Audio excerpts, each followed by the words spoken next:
मित्रांनो, आपण काय कामानिमित्त म्हसवडला चाललो होतो. पाऊस भरपूर होता. जवळजवळ आपण तांदळवाडी या गावापाशी आलो होतो.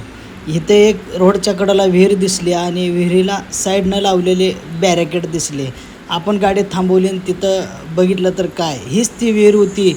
मागच्या काही दिवसापूर्वी एक भरधाव वेगाने पिकअप आलता आणि ड्रायव्हरचं नियंत्रण जाऊन तो पिकअप या विहिरीमध्ये पडला. 14 लोक त्या पिकअपमध्ये होती.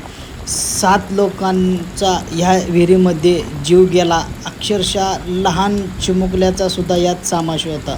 सोलापूर जिल्हा, संपूर्ण सोलापूर जिल्हा ह्या घटनेने खूप हादरला होता. इथे आल्यानंतर समजलं की मित्रांनो, ह्या रोडच्या अगदीच 1 फूट बी नाही, अर्धा फुटाच्या अंतरावर ही विहीर आहे.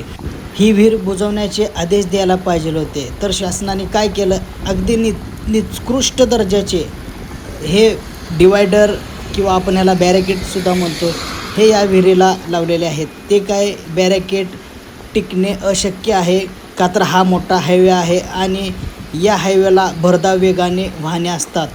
हीच ती विहीर जिथे 7 लोकांचा जीव त्यांना गमवावा लागला. बघू शकता, वर पाऊस चालू आहे आणि आपण या विहिरीपाशी आहे. इथे आल्यानंतर सुद्धा अजूनसुद्धा मनाला हळहळ वाटत आहे की ह्याच विहिरीने 7 जणांचा बळी घेतला. या विहिरीच्या साईडला जे बॅरिकेटिंग किंवा डिवायडर आपण काय म्हणत असतो, ते सुद्धा निकृष्ट दर्जाचे आहेत. काही टिकणारेसे नाहीत. लवकरात लवकर शासनाने याच्यावर मार्ग काढावा.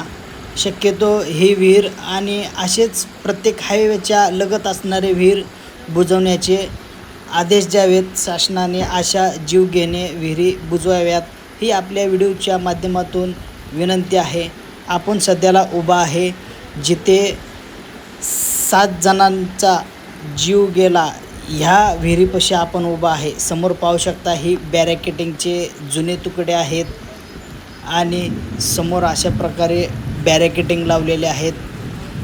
वाहने भरधाव वेगाने असतात. हे सुद्धा बॅरिकेड टिकणे अशक्य आहे. ह्याच्यावर उत्कृष्ट दर्जाचा काहीतरी मार्ग काढावा, ही आपल्या व्हिडिओच्या माध्यमातून शासनाला विनंती आहे. हीच ती विहीर, त्या विहिरीमध्ये 14 जण पडले होते एका पिकअप गाडीमध्ये आणि त्यातल्या 7 जणांचा बळी गेला आणि अगदी एक छोटासा लहान मुलगासुद्धा, लहान बाळसुद्धा त्यामध्ये दगावलं होतं. संपूर्ण पंढरपूर तालुकाच नव्हे तर सोलापूर जिल्हासुद्धा या घटनेने हादरला होता. तर आपण सध्याला इथेच उभा आहे आणि आपल्या व्हिडिओच्या माध्यमातून ही विहीर तुम्हाला दाखवत आहे. समोर बघू शकता, हीच ती विहीर. ह्या विहिरीने 7 जणांचा बळी घेतला.